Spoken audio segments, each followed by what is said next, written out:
Hi this is Ram Koilada. చూస్తారు కదా ఈరోజు ఇక్కడైతే న్యూవర్లని ఫెస్టివల్. సో ఏంటంటే సెలవు కదా అని చెప్పేసి అలా హాలిడే అని చెప్పి ఎంజాయ్ చేస్తాం. మేము కూడా అలా వస్తే చూస్తారు కదా అలా డ్యాన్స్ చేస్తున్నారు వీళ్ళైతే. మేము కూడా అలా ట్రిప్ చేద్దాము, సిటీ అలా తిరిగి రావచ్చు అని చెప్పేసి ప్లాన్ చేసాము. సో ఏంటంటే చూసారు కదా ఈరోజు బయటకి అయితే అలా వెళ్ళాము. చూసారు కదా ఇది వాళ్ళ టెంపుల్స్ అనమాట, బౌద్ధుడిది పగడ అంటారు దీన్ని, గోల్డెన్ పగడ.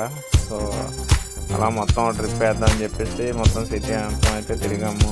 మామూలు ఏంటంటే షాపింగ్కి వెళ్దాం అని చెప్పేసి ప్లాన్ చేస్తే షాపింగ్ మాల్కి అయితే వెళ్తున్నాం. ఇప్పుడు చూసారు కదా ఇక్కడ బిల్డింగ్లు అన్నీ చూడడానికి అయితే చాలా అందంగా ఉన్నాయి. రోడ్లు అయితే మాత్రం చూసారు కదా.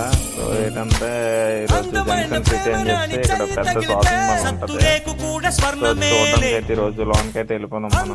చూసారు కదా మనం షాపింగ్ మాల్కి అయితే వచ్చాము.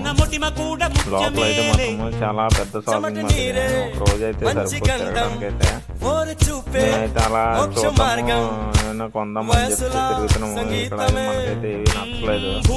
చూసారు కదా అయితే గోల్డ్ తర్వాత సిల్వర్ ఇవన్నీ ఉన్నాయి. చూసారు కదా ఎవరు బాత్రూమ్ వెళ్ళిస్తారేమో అనుకున్నాను నేను. చూస్తే అది టాయ్స్ చూడడానికైతే మాత్రం ఎవరో పిల్లలు ఎవరో అక్కడ బాత్రూమ్ వెళ్ళిస్తున్నట్టుగా ఉంది. నవ్వు ఆపుకోలేకపోయినా అక్కడ మాత్రం చూస్తున్నారు, వాళ్ళు కూడా నవ్విస్తుంటున్నారు నవ్వుతున్నారని చెప్పి. చూసారు కదా ఇక్కడైతే ఎలా ఉందో. ఇక్కడైతే మాత్రం అందరూ నల్లలు అయితే ఎవరు ఉంటారు, అందరూ తెల్లగా మరిచిపోతున్నారు. చూసారు కదా షాపింగ్ మాల్ అయితే మొత్తం నేనైతే చూసి కొద్ది ఎలా చూడడానికి అయితే మాత్రం చాలా అందంగా ఉంది ఇక్కడ. ఎందుకంటే బాగానే ఉంటుంది, అమ్మాయిలు అందరూ తెల్లగా ఉంటారు కదా. సో ఏంటంటే ఇప్పుడు మనం మొత్తం వీళ్ళ చూసారు కదా వీళ్ళ దేవుడికి సంబంధించినవి అన్నీ అమ్ముతున్నారు ఇక్కడ. అవి బుద్ధుడు వచ్చిన సిప్పు దేవుడివి అన్నీ అమ్ముతున్నారు ఇక్కడ. వీళ్ళు ఇంకే దేవుడిని కొలరంట, బుద్ధుడిని తప్ప.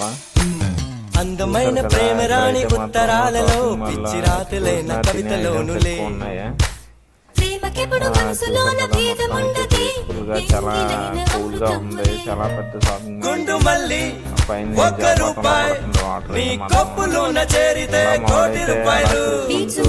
అసలు డ్రెస్ కొందాం చెప్పి వచ్చాడు మా ఫ్రెండ్. అయితే మాత్రం డ్రెస్ మర్చిపోయాడు, అందరినీ చూసుకొని ఉండిపోయాడు అలాగా. చూసారు కదా ఇదైతే మాత్రం చాలా చిన్న మార్కెట్ లా అవుతుంది ఇక్కడ కింద. అన్నీ చీప్ అండ్ బెస్ట్లో దొరుకుతున్నాయి ఇక్కడ. లేడీస్ ఐటమ్స్ కానీ డ్రెస్సులు కానీ చూసారు కదా. అయితే మనం అయితే మాత్రం అలాగా లిఫ్ట్ అలా వేసుకుంటూ వెళ్ళిపోతున్నాం. కాదు కదా అలా అని చెప్పి తిరిగేద్దాం అని చెప్పి అలాగా రౌండ్ వేస్తూనే ఉన్నాం. నాకైతే కాళ్ళు నొప్పి చెమట నీరే మంచి గంధం. ఈరోజు అయితే షాపింగ్ చేద్దాం కానీ ఏం కొందామన్నా సరే డ్రెస్లు అన్ని లేడీస్ ఉన్నాయి, అవి కూడా మన వాళ్ళు వేసుకోవాలి డ్రెస్లో. చూసారు కదా. ఇంకేంటంటే నేనైతే ఒక డ్రెస్ కొన్నాను మా ఆవిడ గురించి. సో ఇంకేంటి రేపు వెళ్ళిపోతాం కదా అని చెప్పి షాపింగ్ అయితే చేద్దాం అని చెప్పి తిరిగాము. ఫ్రెండ్ అయితే చూసారు కదా అక్కడ ఫ్రెండ్స్ అయిపోయారు మనకి. షాపింగ్ అయితే అయిపోయింది, బయటకు వచ్చాము. ఇక్కడ అందరు కూడా బిజీగా ఉన్నారు. ఇక్కడ ఒక ఆవిడ పక్షులు అమ్ముతుంది, చిన్న పిచ్చుకలు పక్షి. సో రూమ్కి వస్తే డిన్నర్ అయితే తింటున్నాము. డిన్నర్ తినేసి రెస్ట్ తీసుకుందామని చెప్పి డిన్నర్ అయితే చేస్తాము. ఇక్కడ ఏంటంటే ఒక ఫ్రైడ్ రైస్ తప్ప ఇంకేం లేదు మనం తినే ఫుడ్.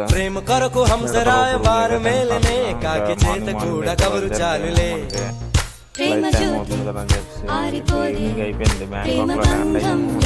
సో ఇప్పుడు మనం చెన్నై ఫ్లైట్ అయితే ఏంటంటే చెన్నై